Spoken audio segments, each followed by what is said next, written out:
Hello everyone, welcome to my YouTube channel Polls Point. और आज हम करने वाले हैं कंप्यूटर असिस्टेड लर्निंग मेथड के बारे में। अर्लियर वीडियोस में हमने बहुत से मेथड्स ऑफ टीचिंग को कवर किया है, तो अगर आप चैनल पे न्यू हो तो please subscribe to my channel. तो अगर हम इसकी डेफिनेशन की बात करें तो कंप्यूटर असिस्टेड लर्निंग एक टीचिंग लर्निंग मेथड होता है, यानी कि ये लर्निंग को भी फैसिलिटेट करता है और टीचिंग को भी, जहाँ पर हम कंप्यूटर का इस्तेमाल करते हैं। कैसे? एज अ टूल की तरह हम इसको इस्तेमाल करते हैं, जिससे हम एजुकेशनल कंटेंट को प्रोवाइड कर सकें स्टूडेंट्स के अमंग, हम प्रोवाइड कर सकें इंटरैक्टिव एक्सरसाइजेस को, और इससे लर्नर के परफॉर्मेंस को असेस किया जा सके। बेसिकली इस मेथड में हम कंप्यूटर का इस्तेमाल कर सकते हैं, जो हम एजुकेशन के लिए इस्तेमाल कर सकते हैं, अपने एजुकेशन कंटेंट को प्रोवाइड करने के लिए। इससे हम एजुकेशनल परफॉर्मेंस को भी असेस कर सकते हैं, एक्सेट्रा। ये कंबाइन करता है मल्टीमीडिया एलिमेंट्स को, जैसे कि इसमें टेक्स्ट प्रेजेंट होते हैं, ऑडियो प्रेजेंट होते हैं, वीडियोस, एनिमेशन, और इन सारी चीज़ों के कारण क्या होता है, जो लर्नर होते हैं, जो स्टूडेंट्स होते हैं, उनकी अंडरस्टैंडिंग और रिटेंशन, चाहे वो अटेंशन का रिटेंशन हो या फिर मेमोरी का, दोनों एनहेंस होता है।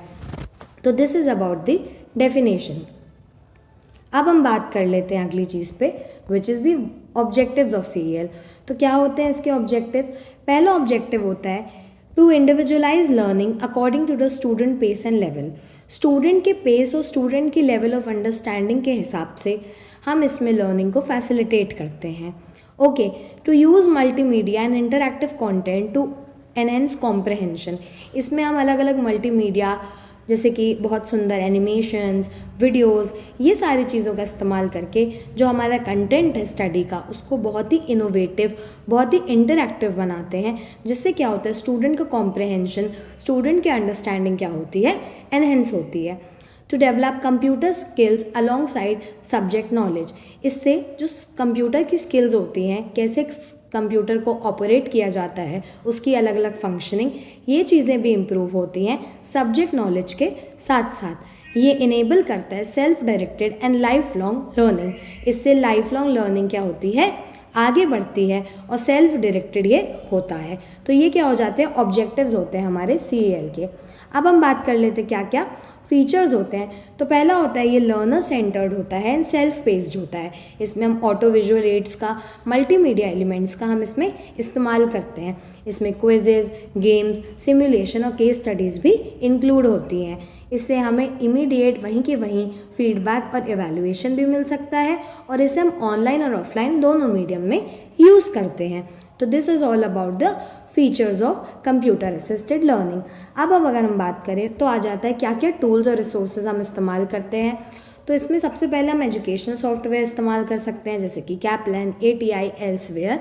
इसके अलावा हम ऑनलाइन प्लेटफॉर्म का इस्तेमाल करते हैं, गूगल क्लासरूम, मूडल। इनसे क्या होता है, इंटरैक्टिव क्लास क्या होती है, इनिशिएट की जाती है पूरे समय। इससे क्या होता है, हम वर्चुअली बच्चों को कनेक्ट कर सकते हैं।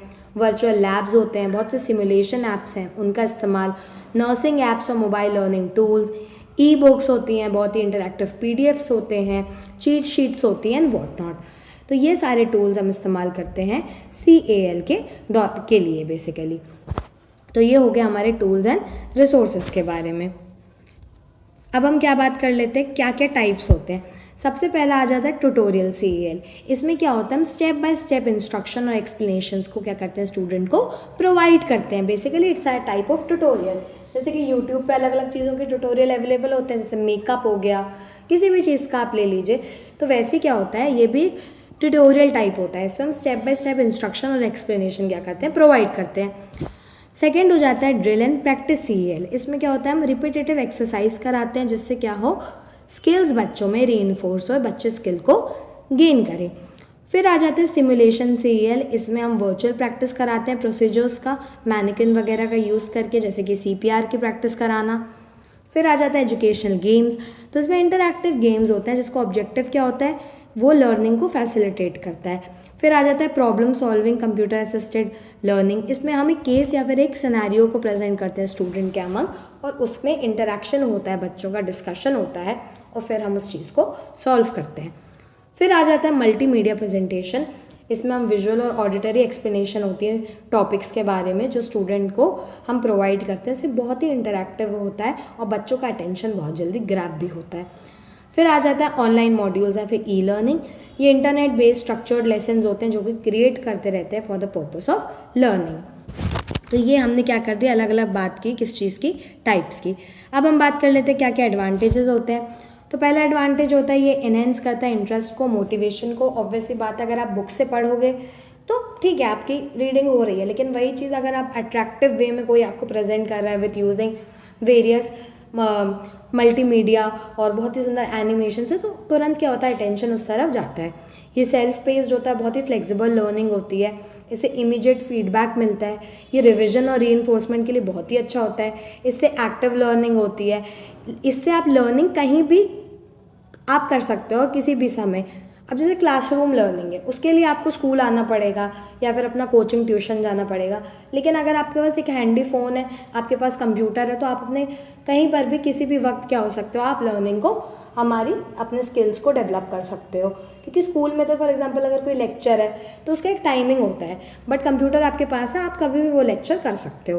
तो ये हो गए इन सारे हमारे कंप्यूटर असिस्टेड लर्निंग मेथड के एडवांटेजेस। डिसएडवांटेजेस क्या होते हैं कि इसमें कंप्यूटर का नॉलेज होना बहुत ज़रूरी है। अगर कंप्यूटर ही चलाते नहीं आता तो कैसे लर्निंग होगी। इससे आई स्ट्रेन और फिजिकल फटीग हो सकता है बहुत ज़्यादा। अगर आप स्क्रीन यूज़ कर रहे हैं तो आंखों में परेशानी हो सकती है, आप थक भी जाओगे। इससे क्या होता है, ह्यूमन इंटरेक्शन कम होता है और इमोशनल कनेक्शन नहीं हो पाता। क्योंकि क्या होता है, जैसे जब हम टीचर से पढ़ते हैं, हम पूरी क्लास में इंटरेक्ट कर रहे हैं बच्चे एक दूसरे से, हर चीज़ हो रही है, तो इमोशनल कनेक्शन भी डेवलप हो रहा है। आप अपने फ्रेंड्स, अपने कलीग सबके साथ क्या कर रहे हो, इंटरेक्ट कर रहे हो। फिर क्या आ जाता है, इसमें कई बार हमें टेक्निकल इश्यूज़ देखने को मिलते हैं। कोई सॉफ्टवेयर बग आ गया, पावर फेलियर हो गया, इंटरनेट इशू है, कोई भी चीज़ हो सकती है। और ये एक्सपेंसिव भी होता है लार्ज स्केल पे इम्प्लीमेंट करने के लिए। एग्जाम्पल ले लेते हैं, उससे बहुत अच्छी तरीके से समझ में आ जाएगा। एक नर्सिंग स्टूडेंट है, वो CL सॉफ्टवेयर का इस्तेमाल कर रहा है जिससे वो प्रैक्टिस कर पाए अलग अलग हार्ट साउंड्स के बारे में, और तो उन्हें इंस्टेंट फीडबैक मिल सके और एक्सप्लेनेशन मिल सके डायग्राम के थ्रू। लेटर वो ये रिपीट कर लेगा इसी मॉड्यूल को और ये रीइंफोर्स करेगा लर्निंग को। तो आई होप ये इससे एग्जाम्पल से क्लियर हो गया होगा। इसमें टीचर का क्या रोल रहता है, टीचर फैसिलिटेट करती है और गाइड करती है कि कैसे CL रिसोर्सेज के हमें इस्तेमाल करना है। वो मॉनिटर करती है स्टूडेंट को प्रोग्रेस को, और जो भी वीक एरियाज़ हैं उन्हें सपोर्ट करेगी। ये ब्लेंड करती है CL को विद ट्रेडिशनल टीचिंग मेथड, जिससे बहुत ही अच्छा आउटकम हो। फॉर एग्जांपल आजकल लेक्चर्स में मैम लोग PPT का इस्तेमाल करती है ना, इंटरैक्टिव वाइट बोर्ड्स होती हैं। तो बेसिकली वो दोनों चीज़ को क्या कर रही है, ब्लेंड कर रही है, जिससे लर्निंग क्या हो, स्मूथली अच्छे से हो सके। ये इंश्योर करता है रिस्पॉन्सिबल एंड अप्रोप्रिएट यूसेज को, और ये इनकरेज करता है कोलैबोरेटिव लर्निंग को और कैसे डिजिटल टूल्स को हम इस्तेमाल करें। तो ये हो जाएगा रोल ऑफ टीचर। तो आई होप ये मैंने पूरे इसके नोट्स प्रोवाइड करती हैं। इससे ज़्यादा मुझे नहीं लगता कि कुछ भी इंपॉर्टेंट है। तो भी अगर आपको कोई भी क्वेरी हो, कोई भी डाउट हो, तो आप कमेंट कर सकते हो।